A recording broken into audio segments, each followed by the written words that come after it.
Hi everybody, I'm Sandy. And I'm Debbie.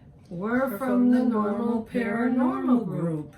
And today we're going to tell you about a ghost story. Yes. In fact, not just ghost story. Debbie and I are going to tell you two stories. Right. One story's true. And one story is not true. And so we're going to leave it up to everyone in the member group and beyond. Tell us what story is true and what story is not true. But we won't do the information until tomorrow. So Debbie's going to start with the first story. All right. I grew up in a small neighborhood called Canaryville. We lived by back of the yards, and the Union stockyards were huge, and it was a city that never slept, never. And I'm going to talk before I was even born. All right, this happened probably in the 1920s. And they used to have sleeping room S.R.Os, single resident occupation rooms, hotel. They had one on one on Emerald Street. And they used to have a lot of transients coming through for jobs, all the hogs and the sheep and the cattle had to be surrounded. It was like the Wild West in the city with all the horses and that. And so people would come through. Everyone needed money back then. So they had these single sleeping rooms, and they would rent them out. And so the story was that a man came in, and he was Irish, and he rented a room. Let's say room 22. We'll just pick any room. And so it's a single room occupant. And so anyways, he worked hard going behind there. These men had to endure the squealing of the pigs and the sheep and the cows, and they were ankle high in blood because it's the #1 butcher capital. Slaughterhouse in America at the time. And so anyways, they worked long hours, the conditions weren't that good, and he got sick and he died in his room. So after he died, they took his body out, couldn't find relatives, and so they tried renting this room out. But every time someone would go to the room, the outside light by the door would start flickering, and they would go in the room, and about a half hour later they would run out of the room. They would not sleep in that room. So they tried getting another occupant to take that room.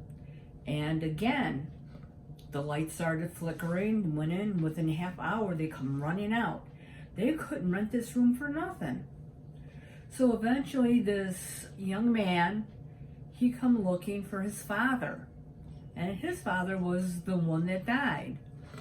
And at the time, the only room open was room 22. Go figure that. And what were the odds that he would get the room his father died in? He didn't even know. And so he showed pictures of his father, and they said, yeah, he worked here, but he died. The son didn't know he died. So when he went to room 22, the light started flickering, and he went in, and he didn't run out. Half hour later, he still didn't run out.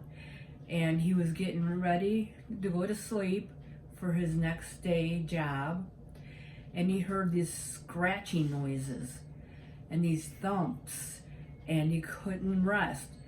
And being in the stockyards, they were a lot of rats. And so he figured it was a rat under his bed. So he pulls out this little metal bed frame, and there was a vent, and it was coming from the vent. And he didn't see nothing, so he unscrewed it. And then he pulled out this leather pouch that was inside the vent. And he opened it, and inside was his father's name and a big wad of cash that his father was saving.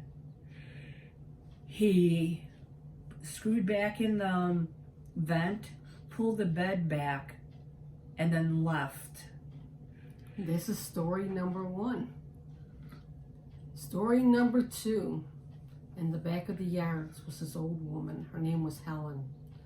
She was all by herself. Her husband passed away, and she wound up, and this dog came into her life, and the dog fulfilled her life.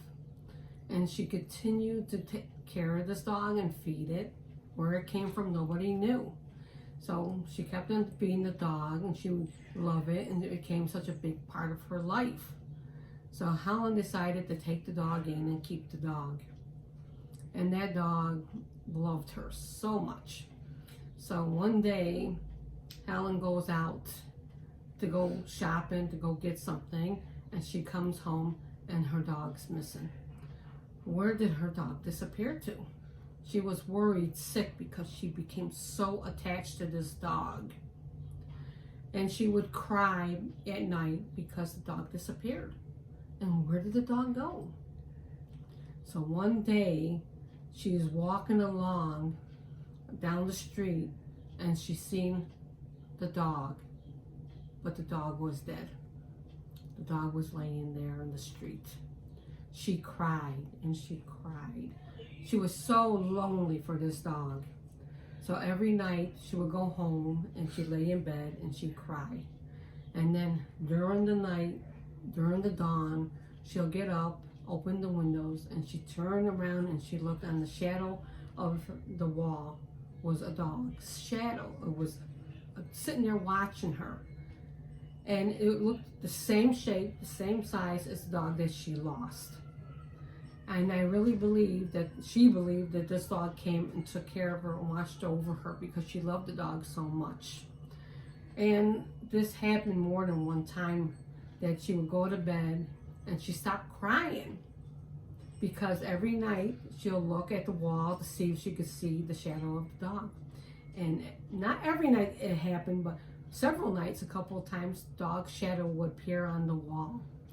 Now it's up to you to decide what story is true and what story is false. Is it story number 1 or is it story number 2? So you have to make a decision after this film. Write down what story you believe is the real story. Until tomorrow, we will get back to you and let you know who's right. This is Sandy. And this is Debbie. We're from the Normal Paranormal Group. with this cliffhanger. Enjoy our stories. Bye for now, everybody.